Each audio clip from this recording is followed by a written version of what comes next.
नमस्कार। केंद्रीय मंत्रिमंडल के मेरे सहयोगी श्री नितिन गडकरी जी, पीयूष गोयल जी,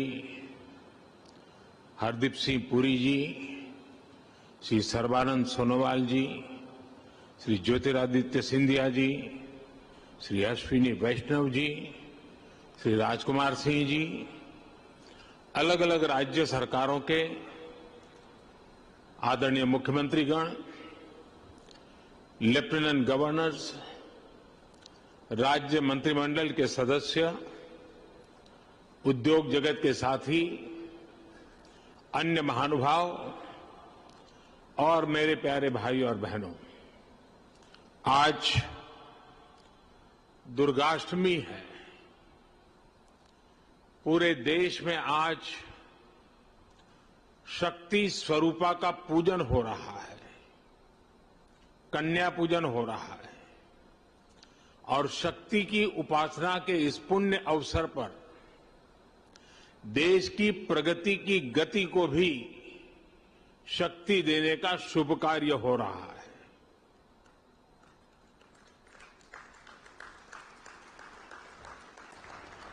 ये समय भारत की आजादी के 75 वर्ष का है, आजादी के अमृत काल का है। आत्मनिर्भर भारत के संकल्प के साथ हम अगले 25 वर्षों के भारत की बुनियाद रच रहे हैं। पीएम गति शक्ति नेशनल मास्टर प्लान भारत के इसी आत्मबल को, आत्मविश्वास को, आत्मनिर्भरता के संकल्प तक ले जाने वाला है। ये नेशनल मास्टर प्लान 21वीं सदी के भारत को गति शक्ति देगा।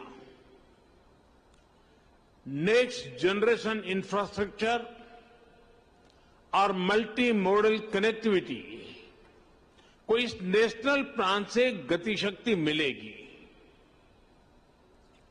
इंफ्रास्ट्रक्चर से जुड़ी सरकारी नीतियों में प्लानिंग से लेकर एग्जीक्यूशन तक को ये नेशनल प्लान गति शक्ति देगा। सरकार के प्रोजेक्ट्स तय समय सीमा के भीतर पूरे हों, इसके लिए ये गति शक्ति नेशनल प्लान सही जानकारी और सटीक मार्गदर्शन करेगा।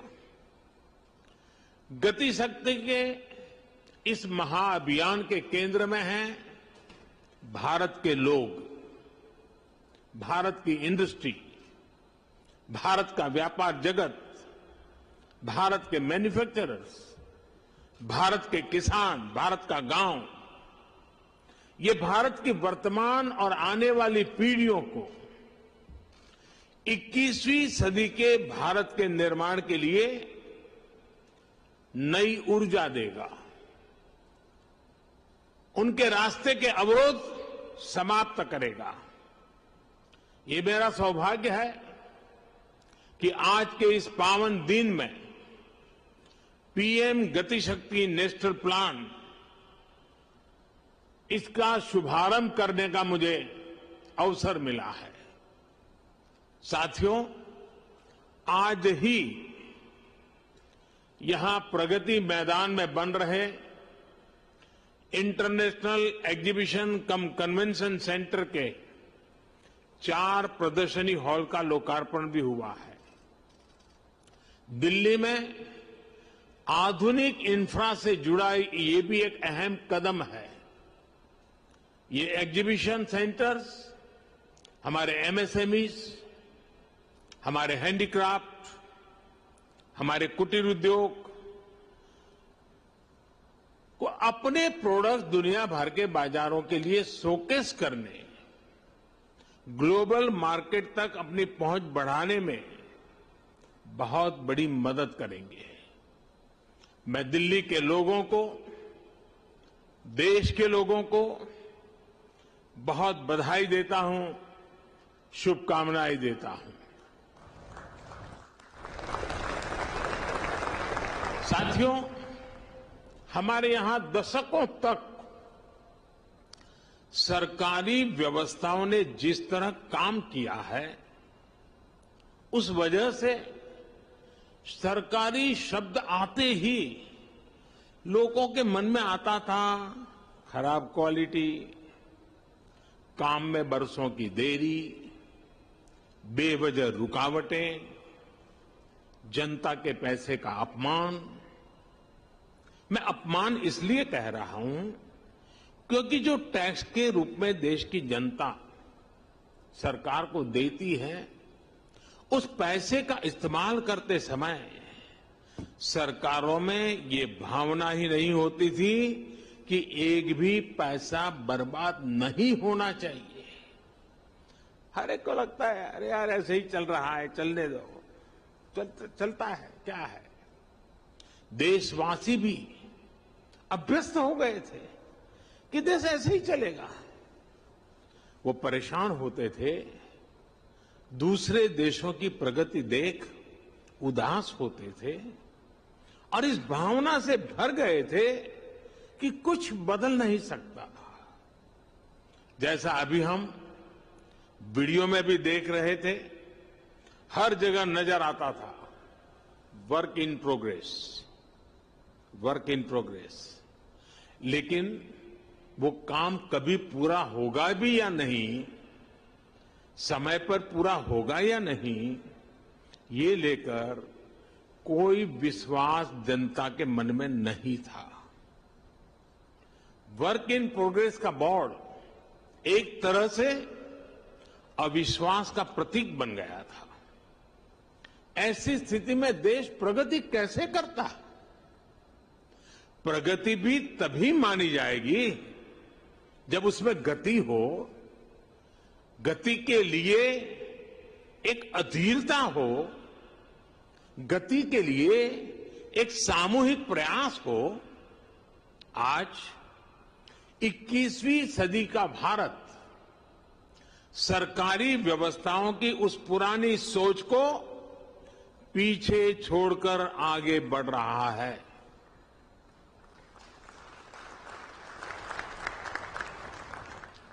आज का मंत्र है will for progress, work for progress, wealth for progress, plan for progress, preference for progress. हमने न सिर्फ परियोजनाओं को तय समय सीमा में पूरा करने का वर्क कल्चर विकसित किया, बल्कि आज समय से पहले प्रोजेक्ट पूरे करने का प्रयास हो रहा है। अगर आज भारत आधुनिक इंफ्रास्ट्रक्चर के निर्माण के लिए ज्यादा से ज्यादा इन्वेस्टमेंट करने के लिए प्रतिबद्ध है, तो वही आज का भारत हर वो कदम भी उठा रहा है जिससे प्रोजेक्ट में देरी ना हो, रुकावटें ना आए, कम समय पर पूरा हो। साथियों, देश का सामान्य मानवी एक छोटा सा भी घर बनाता है तो उसके लिए बाकायदा प्लानिंग करता है। कोई बड़ी यूनिवर्सिटी बनती है, कोई कॉलेज बनाता है, तो भी पूरी प्लानिंग के साथ बनाया जाता है। समय समय पर उसके विस्तार की गुंजाइश को भी पहले से ही सोच लिया जाता है। और ये इसमें हर किसी का अनुभव है, हर एक का ये अनुभव से आप गुजरे हैं। लेकिन दुर्भाग्य से हम भारत में इंफ्रास्ट्रक्चर से जुड़े प्रोजेक्ट्स में कॉम्प्रिहेंसिव प्लानिंग से जुड़ी अनेक कमियां रोजमर्रा अनुभव करते हैं। थोड़ा बहुत जहां हुआ भी है तो हमने देखा है कि रेलवे अपनी प्लानिंग कर रही है, रोड ट्रांसपोर्ट डिपार्टमेंट अपनी प्लानिंग कर रहा है, टेलीकॉम डिपार्टमेंट की अपनी प्लानिंग होती है, गैस नेटवर्क का काम अलग प्लानिंग से हो रहा है। ऐसे ही तमाम डिपार्टमेंट अलग अलग प्लान करते हैं।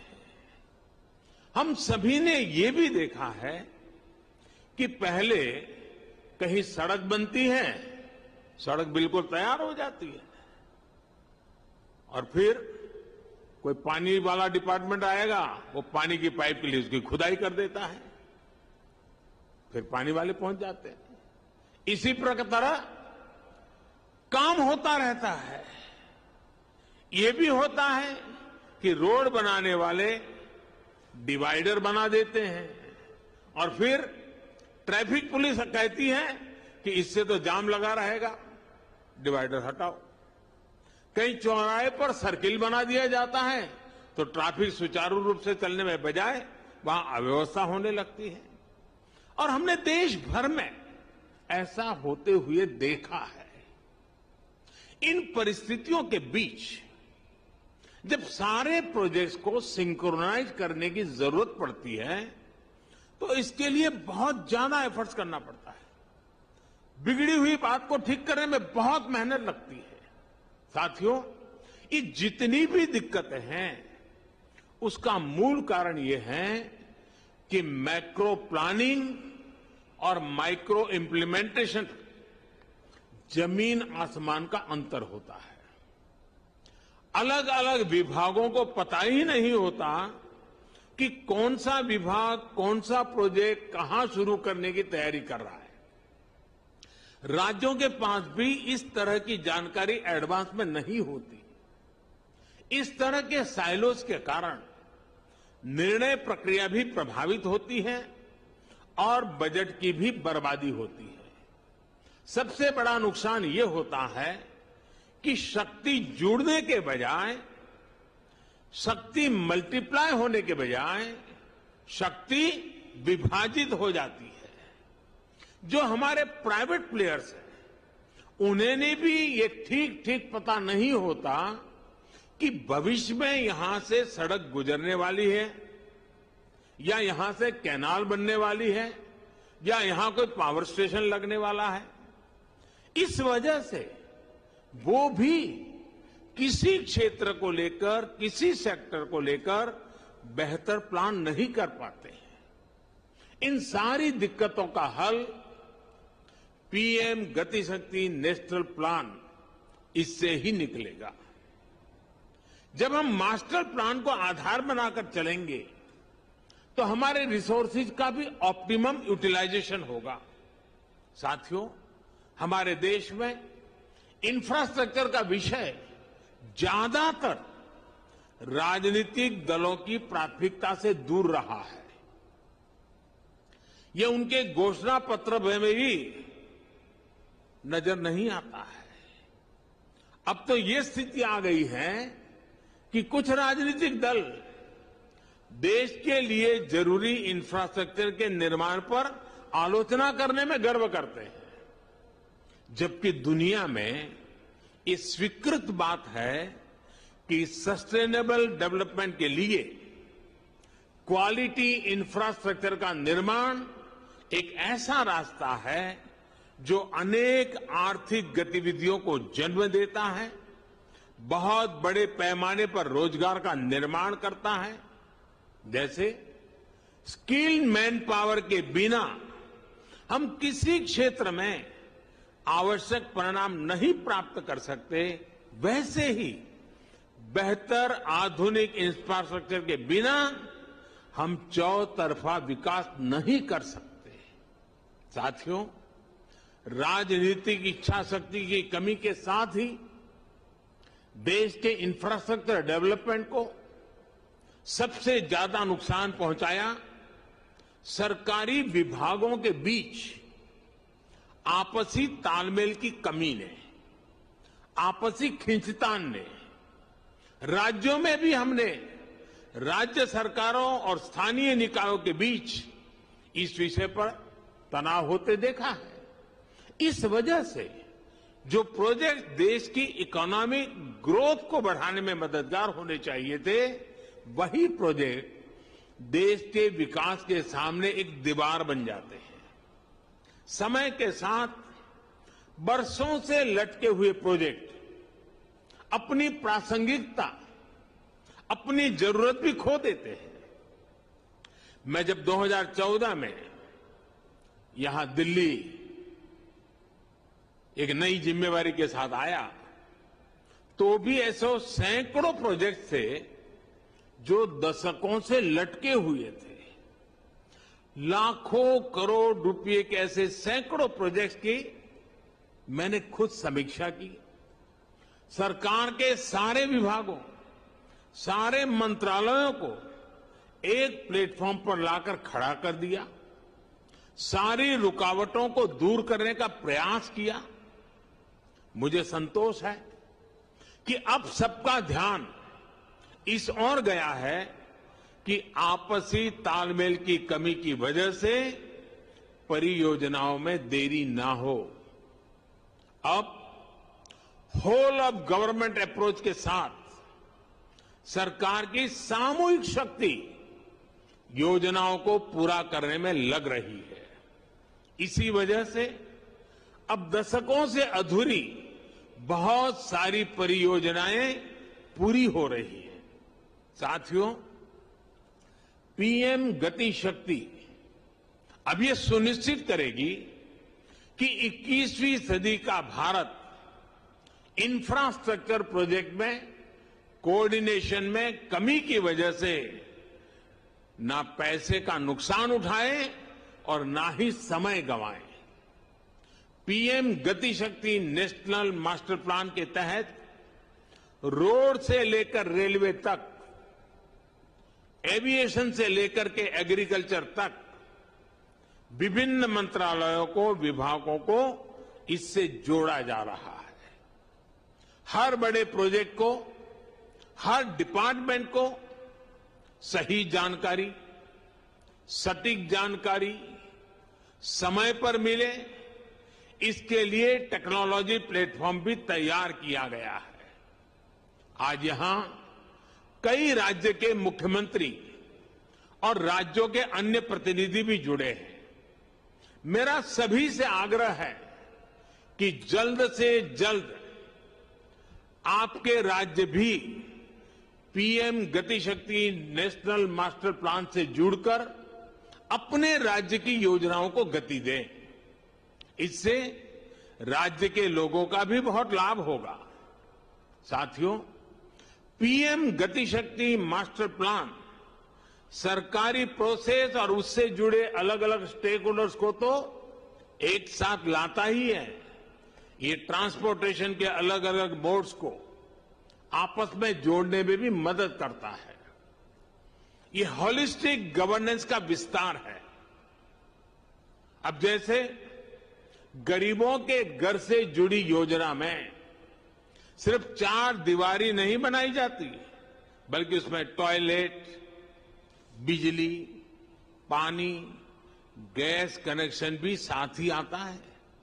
ठीक वैसा ही विजन इसमें इंफ्रास्ट्रक्चर के लिए भी है। अतीत में हमने देखा है कि उद्योगों के लिए स्पेशल जोन का ऐलान तो किया जाता था, लेकिन वहां तक कनेक्टिविटी या फिर बिजली, पानी, टेलीकॉम पहुंचाने में गंभीरता नहीं दिखाई जाती थी। साथियों, ये भी बहुत सामान्य बात थी कि जहां सबसे ज्यादा माइनिंग का काम होता है, वहां रेल कनेक्टिविटी नहीं होती थी। हम सभी ने ये भी देखा है कि कहीं पोर्ट होते थे तो पोर्ट को शहर से कनेक्ट करने के लिए रेल या रोड की सुविधाओं का अभाव होता था। ऐसी ही वजहों से भारत में प्रोडक्शन कॉस्ट बढ़ती रही है, हमारे एक्सपोर्ट की कॉस्ट बढ़ती रही है, हमारा लॉजिस्टिक कॉस्ट बहुत ज्यादा रहा है। निश्चित तौर पर ये आत्मनिर्भर भारत के निर्माण में बहुत बड़ी रुकावट है। एक स्टडी है कि भारत में लॉजिस्टिक कॉस्ट जीडीपी का करीब करीब 13% है, 13% है। दुनिया के बड़े देशों में ऐसी स्थिति नहीं है। ज्यादा लॉजिस्टिक कॉस्ट की वजह से भारत के एक्सपोर्ट्स की कॉम्पिटिटिवनेस बहुत कम हो जाती है। जहां प्रोडक्शन हो रहा है वहां से पोर्ट तक पहुंचाने का जो खर्च है उस पर ही भारत के एक्सपोर्टर्स को लाखों करोड़ रुपए खर्च करने पड़ते हैं। इस वजह से उनके प्रोडक्ट की कीमत भी बेतहाशा बढ़ जाती है। उनका प्रोडक्ट दूसरे देशों के मुकाबले बहुत महंगा हो जाता है। एग्रीकल्चर के क्षेत्र में भी इस वजह से हमारे किसानों को बहुत ज्यादा नुकसान उठाना पड़ता है। इसलिए आज समय की मांग है कि भारत में सीमलेस कनेक्टिविटी बढ़े, लास्ट माइल कनेक्टिविटी और मजबूत हो। इसलिए ये पीएम गति शक्ति नेशनल मास्टर प्लान बहुत बड़ा और बहुत ही महत्वपूर्ण कदम है। इस दिशा में आगे बढ़ने पर हर प्रकार का इंफ्रास्ट्रक्चर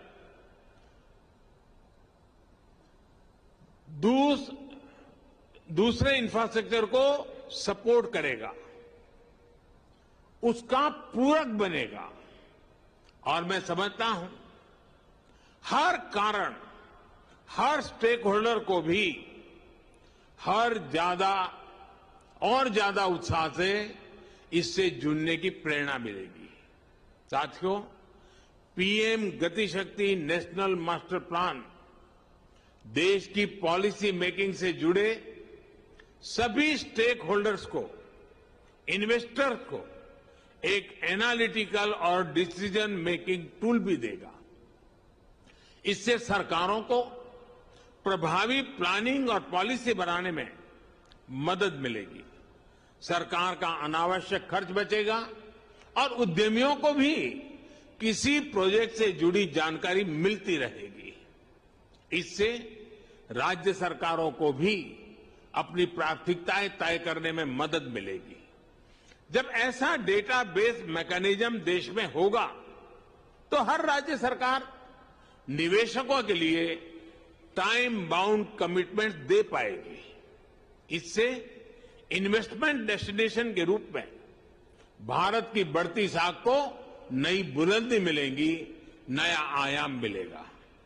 इससे देशवासियों को कम कीमत में बेहतरीन क्वालिटी मिलेगी, युवाओं को रोजगार के लिए नए अवसर मिलेंगे। साथियों, देश के विकास के लिए ये बहुत जरूरी है कि सरकार के इंफ्रास्ट्रक्चर से जुड़े सभी विभाग एक दूसरे के साथ बैठे, एक दूसरे की कलेक्टिव पावर का इस्तेमाल करें। बीते वर्षों में इसी अप्रोच ने भारत को अभूतपूर्व गति भी दी है। पिछले 70 वर्षों की तुलना में आज भारत पहले से कहीं ज्यादा स्पीड और स्केल पर काम कर रहा है। साथियों, भारत में पहली इंटरस्टेट नेचुरल गैस पाइपलाइन 1987 में 1987 में कमीशन हुई थी। इसके बाद साल 2014 तक यानी 27 साल में देश में 15,000 किलोमीटर नेचुरल गैस पाइपलाइन बनी। आज देश भर में 16,000 किलोमीटर से ज्यादा नई गैस पाइपलाइन पर काम चल रहा है। ये काम अगले 5-6 वर्षों में पूरे होने का लक्ष्य है। यानी जितना काम 27 वर्षों में हुआ, हम उससे ज्यादा काम उसके आधे समय में करने का लक्ष्य लेकर चल रहे हैं। काम करने की यही रफ्तार आज भारत की पहचान बन रही है। 2014 के पहले के 5 सालों में सिर्फ 1900 किलोमीटर 1900 किलोमीटर रेल लाइनों का दोहरीकरण होता था। बीते 7 वर्षों में हमने 9000 किलोमीटर से ज्यादा रेल लाइनों की डबलिंग की है। कहां 1900 और कहां 7000। 2014 से पहले के 5 सालों में सिर्फ 3000 किलोमीटर रेलवे का बिजलीकरण हुआ था। बीते 7 वर्षों में हमने 24,000 किलोमीटर से भी अधिक रेलवे ट्रैक का बिजलीकरण किया। कहां 3,000, कहां 24,000। 2014 के पहले लगभग 250 किलोमीटर ट्रैक पर ही मेट्रो चल रही थी। आज 700 किलोमीटर तक मेट्रो का विस्तार हो चुका है और 1000 किलोमीटर नए मेट्रो रूट पर काम चल रहा है। 2014 के पहले 5 सालों में सिर्फ 60 पंचायतों को ही 60 पंचायतों को ही ऑप्टिकल फाइबर से जोड़ा जा सका था। बीते 7 वर्षों में हमने 1.5 लाख से अधिक ग्राम पंचायतों को ऑप्टिकल फाइबर से कनेक्ट कर दिया है। कनेक्टिविटी के पारंपरिक माध्यमों के विस्तार के साथ साथ इनलैंड वाटरवेज और सी प्लेन्स नया इंफ्रास्ट्रक्चर भी देश को मिल रहा है। 2024 तक देश में सिर्फ 5 वाटरवे थे। आज देश में 13 वाटरवेज काम कर रहे हैं। 2014 से पहले हमारे पोर्ट्स पर vessel turn around time 41 hour 41 घंटे से भी ज्यादा था। अब ये घटकर 27 घंटे रह गया है। इसे और कम करने का प्रयास भी किया जा रहा है। साथियों, कनेक्टिविटी के अलावा जरूरी दूसरे इंफ्रास्ट्रक्चर के निर्माण को भी नई रफ्तार दी गई है। बिजली की प्रोडक्शन से लेकर ट्रांसमिशन के पूरे नेटवर्क को ट्रांसफॉर्म किया गया है। One nation one power grid का संकल्प सिद्ध हो चुका है। 2014 तक देश में जहां 3 lakh circuit kilometre power transmission lines थी, वहीं आज ये बढ़कर 4.25 लाख सर्किट किलोमीटर से भी ज्यादा हो चुकी है। न्यू एंड रिन्यूएबल एनर्जी के मामले में जहां बहुत ही मार्जिनल प्लेयर थे, वहीं आज हम दुनिया के टॉप 5 देशों में पहुंच चुके हैं। 2014 के इंस्टॉल कैपेसिटी से करीब करीब 3 गुना कैपेसिटी यानी 100 गीगावाट से ज्यादा भारत हासिल कर चुका है। साथियों, आज देश में एविएशन का आधुनिक इकोसिस्टम विकसित करने पर तेजी से काम हो रहा है। एयर कनेक्टिविटी बढ़ाने के लिए देश में नए एयरपोर्ट्स के निर्माण के साथ ही हमने एयर स्पेस को भी और ज्यादा खोल दिया है।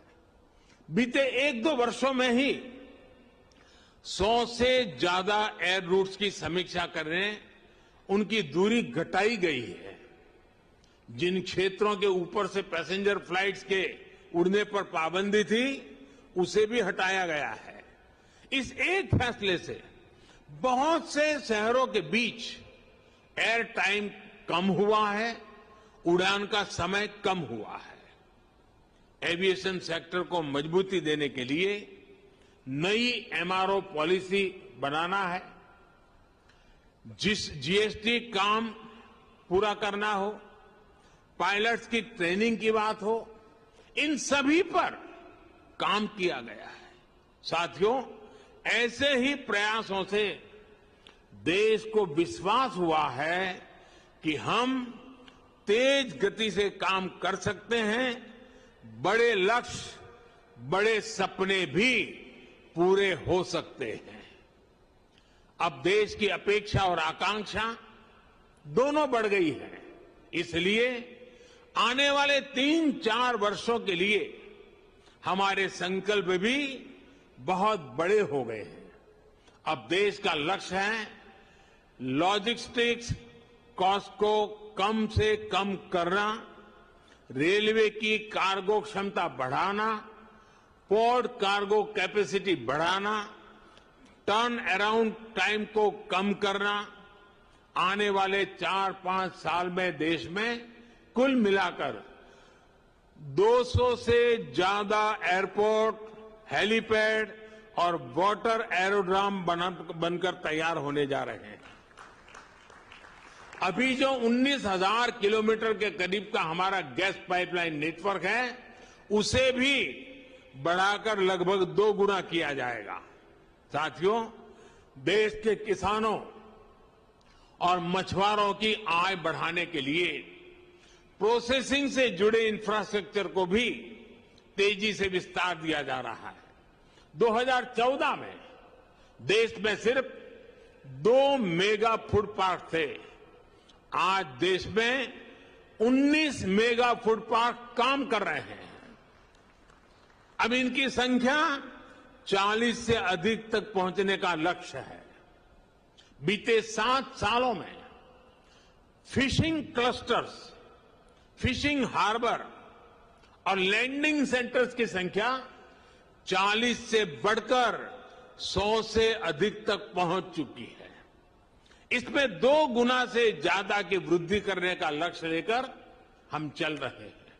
साथियों, डिफेंस सेक्टर में भी पहली बार व्यापक प्रयास हो रहा है। अभी तमिलनाडु और यूपी में 2 डिफेंस कॉरिडोर पर काम चल रहा है। इलेक्ट्रॉनिक्स और आईटी मैन्युफैक्चरिंग में आज हम तेजी से अग्रणी देशों में शामिल हो रहे हैं।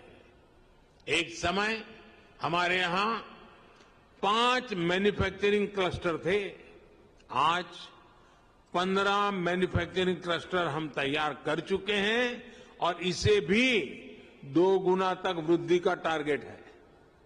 बीते सालों में 4 इंडस्ट्रियल कॉरिडोर शुरू हो चुके हैं और अब ऐसे कॉरिडोर्स की संख्या को 1 दर्जन तक बढ़ाया जा रहा है। साथियों, आज सरकार जिस अप्रोच के साथ काम कर रही है, उसका एक उदाहरण प्लग एंड प्ले इंफ्रास्ट्रक्चर का निर्माण भी है। अब देश की इंडस्ट्री को ऐसी सुविधाएं देने का प्रयास है जो प्लग एंड प्ले इंफ्रास्ट्रक्चर से युक्त हो। यानी देश और दुनिया के निवेशकों को सिर्फ अपना सिस्टम लगाना है और काम शुरू करना है। जैसे ग्रेटर नोएडा के दादरी में ऐसी ही इंटीग्रेटेड इंडस्ट्रियल टाउनशिप तैयार हो रही है। इसको पूर्वी और पश्चिमी भारत के पोर्ट्स से डेडिकेटेड फ्रेट कॉरिडोर से जोड़ा जा रहा है। इसके लिए यहां मल्टी मॉडल लॉजिस्टिक्स हब बनाया जाएगा। इसी के बगल में मल्टी मॉडल ट्रांसपोर्ट हब बनेगा, जिसमें state of the art railway terminus होगा, जिसको इंटर और इंटर स्टेट बस टर्मिनस मिलेगा। मास रैपिड ट्रांजिट सिस्टम और दूसरी सुविधाओं से सपोर्ट किया जाएगा। देश के अलग अलग हिस्सों में ऐसी ही सुविधाओं के निर्माण से भारत दुनिया की बिजनेस कैपिटल बनने का सपना साकार कर सकता है। साथियों, ये जितने भी लक्ष्य मैंने गिनाए हैं, ये लक्ष्य सामान्य नहीं है और इसलिए इनको हासिल करने के लिए प्रयास भी अभूतपूर्व होंगे और इसके तरीके भी अभूतपूर्व होंगे और इन्हें सबसे ज्यादा ताकत PM Gati Shakti national master plan से ही मिलेगी। जिस प्रकार जेम ट्रिनिटी यानी जनधन आधार मोबाइल की शक्ति से देश में सरकारी सुविधाओं को तेजी से सही लाभार्थी तक पहुंचाने में हम सफल हुए हैं। पीएम गति शक्ति इंफ्रास्ट्रक्चर के क्षेत्र में वैसा ही काम करने वाला है। ये पूरे देश के इंफ्रास्ट्रक्चर की प्लानिंग से लेकर एजुकेशन तक एक होलिस्टिक विजन लेकर आ रहा है। एक बार फिर मैं सभी राज्य सरकारों को इससे जुड़ने के लिए आमंत्रित करता हूं, आग्रह भी करता हूं। ये समय जुट जाने का है। आजादी के इस 75वें वर्ष में देश के लिए कुछ कर दिखाने का है। इस कार्यक्रम से जुड़े हर व्यक्ति से मेरा यही आग्रह है, यही मेरी उम्मीद है। आप सभी को इस महत्वपूर्ण कार्यक्रम में पधारने के लिए मैं आपका धन्यवाद देता हूं और मुझे विश्वास है कि प्रधानमंत्री गति शक्ति मास्टर प्लान प्राइवेट पार्टी भी उसको बहुत बारीकी से देखेगी। वे भी इससे जुड़ करके अपनी भावी रणनीति तय कर सकती हैं, विकास के नए आयाम को छू सकती हैं। मेरी आप सबको बहुत बहुत शुभकामनाएं हैं। देशवासियों को आज नवरात्रि के पावन पर्व पर शक्ति के इस उपासना के समय शक्ति की भगीरथ कार्य के लिए अनेक अनेक शुभकामनाओं देते हुए मेरी वाणी को विराम देता हूं। बहुत बहुत धन्यवाद, शुभकामनाएं।